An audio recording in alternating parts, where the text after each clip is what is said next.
जय Hind. Digital scouting में आपका स्वागत है। आज हम इस वीडियो में स्काउट गाइड के कलर पार्टी से जुड़ी जानकारी प्राप्त करने वाले हैं। जैसा कि आप सभी को मालूम है, किसी भी रैली हो, जैसे कंपुरी हो या फिर वो जम्बूरी हो या कोई भी जिला स्तर, राज्य स्तर और नेशनल स्तर का जो कार्यक्रम होते हैं, उसमें स्काउट गाइड रोवर रेंजर्स के द्वारा कलर पार्टी के माध्यम से गार्ड ऑफ ऑनर दिया जाता है। तो हम सभी इस वीडियो के माध्यम से यह जानकारी प्राप्त करेंगे कि कलर पार्टी क्या होता है, कलर पार्टी कितने प्रकार की होती है, कलर पार्टी का फॉर्मेशन यानी रचना किस प्रकार की होती है, कलर पार्टी का यूनिफॉर्म किस प्रकार से होता है, कलर पार्टी में कौन कौन से फ्लैग की आवश्यकता होती है, साथ ही साथ कलर पार्टी से जुड़ी अन्य महत्वपूर्ण जानकारी हम लोग इस वीडियो में प्राप्त करने वाले हैं। मैं आकाश अकेला, राष्ट्रपति पुरस्कार स्काउट एडवांस स्काउट मास्टर, अपने यूट्यूब चैनल डिजिटल स्काउटिंग में आपका स्वागत करता हूँ। कलर पार्टी के माध्यम से स्काउट गाइड रोवर रेंजर्स अपने अनुशासन का परिचय देते हैं। अगर आप कलर पार्टी में पार्टिसिपेट करते हैं तो कलर पार्टी की रचना किस प्रकार की जाती है, आपका यूनिफॉर्म किस प्रकार से होना चाहिए, यूनिफॉर्म पर जो हम लोग अतिरिक्त वस्तु का जो उपयोग करते हैं वो किस प्रकार होनी चाहिए, वो किस रंग का होनी चाहिए, इन सभी की जानकारी हम लोग इस वीडियो में प्राप्त कर रहे हैं। तो कलर पार्टी दो प्रकार की होती है। पहला होता है 3 मेंबर कलर पार्टी यानी 3 व्यक्तियों का कलर पार्टी, और दूसरा होता है 5 मेंबर्स कलर पार्टी यानी 5 सदस्यों का कलर पार्टी।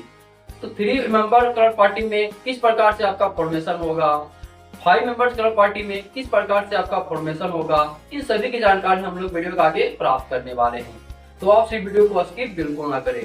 वीडियो शुरू करने से पहले आप सभी से आग्रह है, अगर आप चैनल पे नए हैं या हमारी वीडियो को पहली बार देख रहे हैं तो आप सभी चैनल को सब्सक्राइब करके नोटिफिकेशन बेल को जरूर दबा दें, ताकि हमारे आने वाले वीडियो का नोटिफिकेशन समय समय पर आपको मिलता रहे। तो चलिए वीडियो को हम लोग शुरू करते हैं और जानकारी प्राप्त करते हैं कलर पार्टी से जुड़ी कुछ महत्वपूर्ण जानकारी। तो चलिए वीडियो को हम लोग शुरू करते हैं। तो हम सभी इस वीडियो के माध्यम से स्काउट गाइड के कलर पार्टी से जुड़ी जानकारी प्राप्त कर रहे हैं। तो उसके अंतर्गत है केवल एक भारत स्काउट और गाइड ध्वज और राष्ट्रीय ध्वज के साथ 3 या 5 स्काउट गाइड रोवर रेंजर्स के ग्रुप को कलर पार्टी कहा जाता है। यानी कलर पार्टी में एक भारत स्काउट और गाइड ध्वज और एक राष्ट्रीय ध्वज यानी नेशनल फ्लैग का प्रयोग होता है, जिसमें 3 या 5 स्काउट गाइड रोवर रेंजर्स के ग्रुप होते हैं। कलर पार्टी रैलियों, कंपुरी, जम्बूरी आदि के लिए दोनों विंग यानी स्काउट गाइड या फिर रोवर रेंजर का मिश्रित समूह हो सकता है। बड़े आयोजनों, सभाओं में एक मुख्य कलर पार्टी हो सकती है।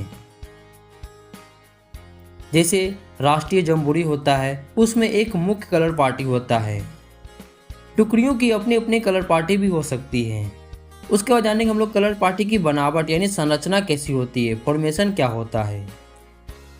तो सबसे पहला है कलर पार्टी में समान ऊंचाई और हेल्थ वाले सदस्यों को प्राथमिकता दी जानी चाहिए। यानी जब कलर पार्टी के लिए हम लोग स्काउट गाइड रोवर रेंजर्स का चयन कर रहे होते हैं, उनका फॉर्मेशन बना रहे होते हैं, तो हमें यह चीज़ ध्यान रखनी चाहिए कि कलर पार्टी में आपको एक समान ऊंचाई और एक समान हेल्थ वाले स्काउट गाइड रोवर रेंजर्स को पहले प्राथमिकता दी जानी चाहिए। उसके बाद कलर पार्टी 2 प्रकार के होते हैं। पहला होता है 3 सदस्यों वाली कलर पार्टी यानी 3 मेंबर्स कलर पार्टी, और दूसरा होता है 5 सदस्यों वाली कलर पार्टी यानी 5 मेंबर्स कलर पार्टी।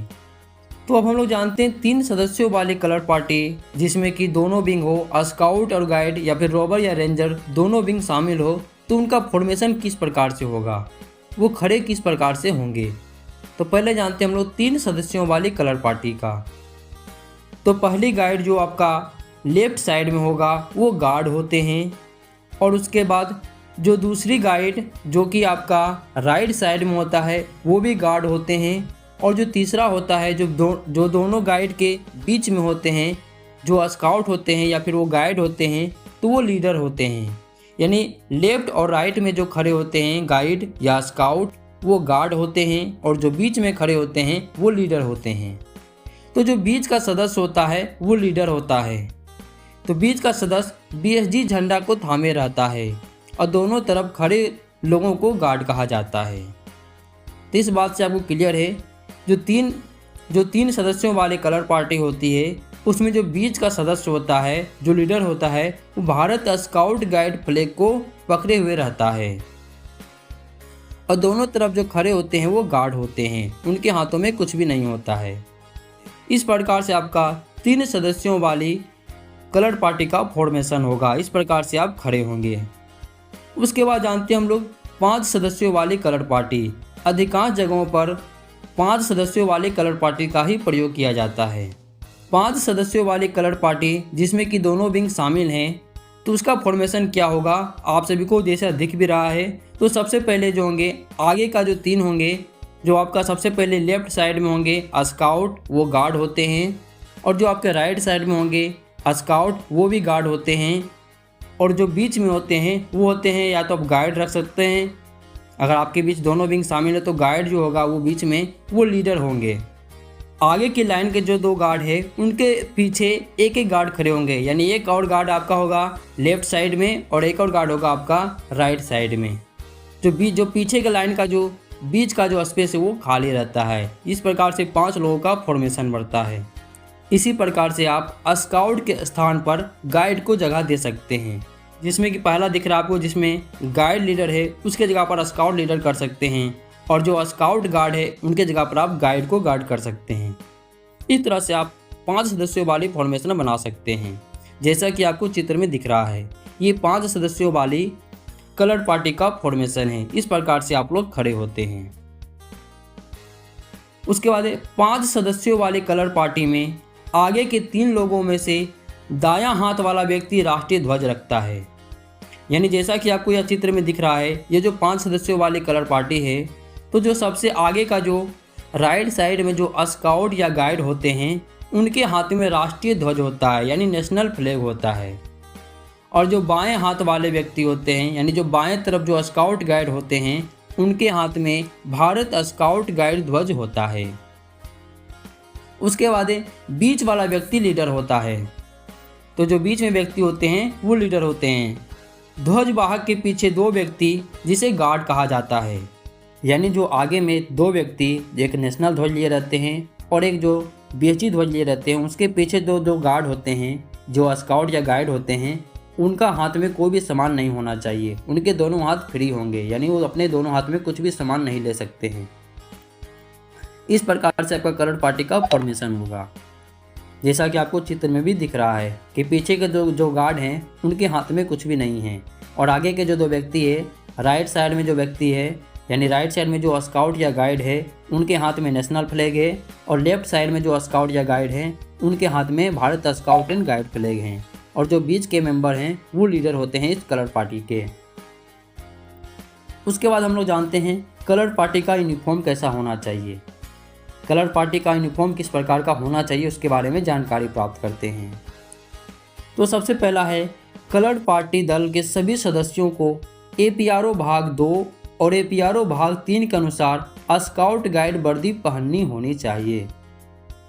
यानी कलर पार्टी का जो सदस्य होते हैं वो एपीआरओ भाग 2, यानी अगर स्काउट सेक्शन है, रोबर सेक्शन है, तो एपीआरओ भाग 2 के अनुसार जो उनका यूनिफॉर्म होता है, करेक्ट यूनिफॉर्म होता है, उसको पहनना चाहिए। और गाइड या रेंजर है तो एपीआरओ भाग 3 के अनुसार उनको करेक्ट और पूर्ण वर्दी पहननी चाहिए। इसके अलावा है, वर्दी के अलावा हम लोग निम्नलिखित चीज़ें अपने यूनिफॉर्म पर लगा सकते हैं या पहन सकते हैं। तो जैसा कि आपको चित्र में दिख रहा है, इस स्काउट गाइड वर्दी पर उन्होंने कुछ अलग अलग प्रकार के वस्तु लगाए हुए हैं। उसे क्या कहते हैं, उसका क्या प्रयोग होता है, उसे किस प्रकार पहना जाता है, उसके बारे में जानकारी प्राप्त करते हैं। तो सबसे पहला है स्लिंग।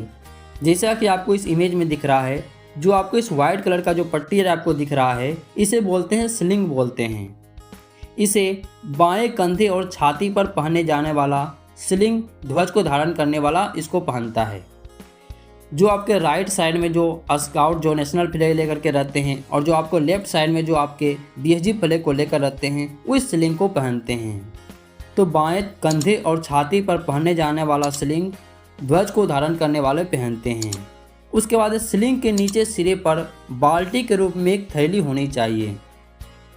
यानी जो आपका सीलिंग है, सीलिंग के नीचे आपको एक पॉकेट सा बना होना चाहिए, यानी बाल्टी के आकार के पॉकेट सा बना होना चाहिए, जो दाएं कूल्हे के ठीक नीचे लटकेगी, यानी दाएं कमर के ठीक इसे लटकता हुआ दिखना चाहिए। जैसा कि आपको चित्र में दिख रहा है, इसे ही बोला जा रहा है एक बाल्टी के रूप में एक थैली होनी चाहिए। उसके बाद ध्वज स्तंभ का बट थैली के नीचे रखा जाता है। तो ध्वज स्तंभ का जो बट होता है यानी निचला सिरा होता है, वो उस थैली में रखा जाता है। सीलिंग सफ़ेद रंग के कैनवास या वेब या मोटे कपड़े से बने हो तो अच्छा रहेगा, यानी यह जो सीलिंग होता है यह सफ़ेद रंग का होता है, और अगर यह कैनवास, वेब या मोटे कपड़े से बना हो तो अच्छा रहता है, वो ज़्यादा टिकाऊ होता है। उसके बाद दूसरा होता है ध्वज स्तंभ यानी फ्लैग स्टाफ। तो केवल लीडर या ध्वज वाहक की ध्वज स्तंभ के रूप में 8 फीट लंबा और 1/2 या 3 इंच का लकड़ी या एल्युमिनियम या पीतल का खोखला डंडा धारण करता है। 3 सदस्यों का कलर पार्टी है, तो जो बीच वाले लीडर होते हैं वही सिर्फ इस 8 फीट लंबा और 3 इंच लकड़ी का या एल्युमिनियम का या पीतल का जो डंडा होता है, फ्लैग स्टाफ होता है, उसे धारण करता है, यानी उसको रखता है।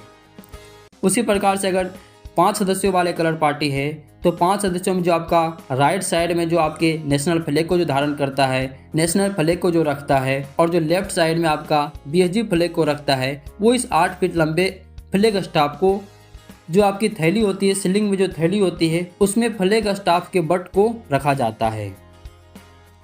तो जो फ्लैग स्टाफ है वो आपका लकड़ी का या एल्युमिनियम का या पीतल का खोखला डंडा होना चाहिए, ज़्यादा भारी वह नहीं होना चाहिए। तो जो फ्लैग स्टाफ की जो लंबाई होती है उसे आप ध्यान रखेंगे।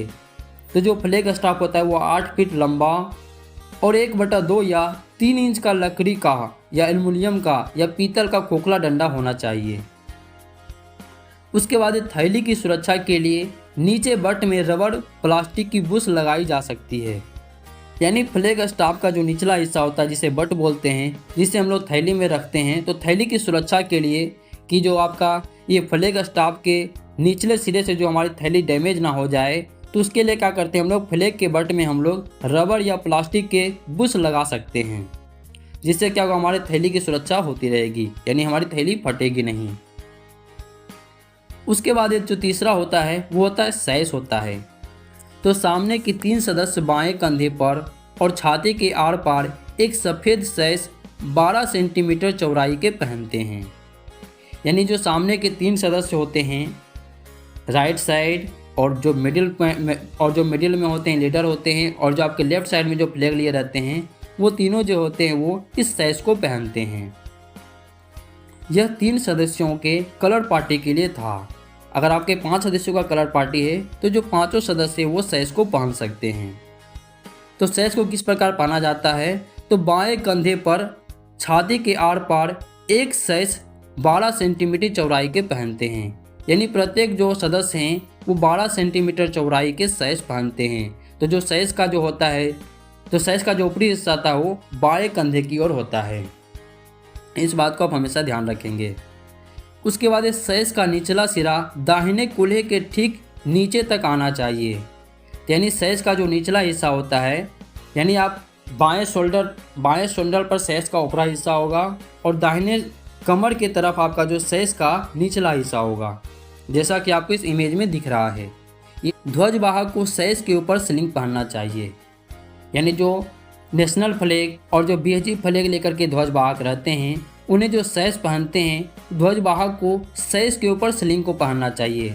वो सीलिंग जो आपका सफ़ेद कलर का होता है, जिसमें आप फ्लैग स्टाफ यानी झंडे की डंडी को रखते हैं, उसे क्या करेंगे आप सैश के ऊपर पहनेंगे आप।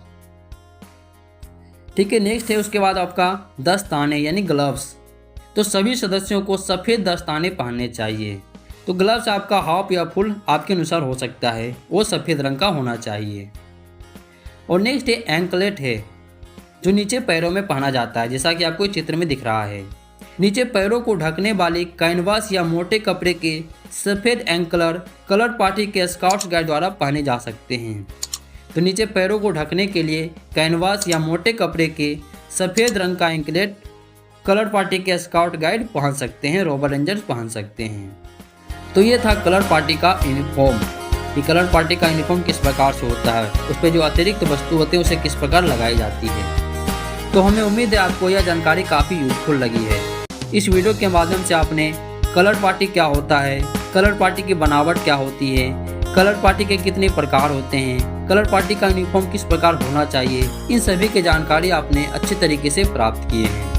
तो हमें उम्मीद है आपको जानकारी काफ़ी अच्छी लगी है। अगर आपको जानकारी अच्छी लगी है तो आप सभी चैनल को सब्सक्राइब करके नोटिफिकेशन बेल को जरूर दबा दें, ताकि हमारे आने वाली वीडियो का नोटिफिकेशन समय समय पर आपको मिलता रहे।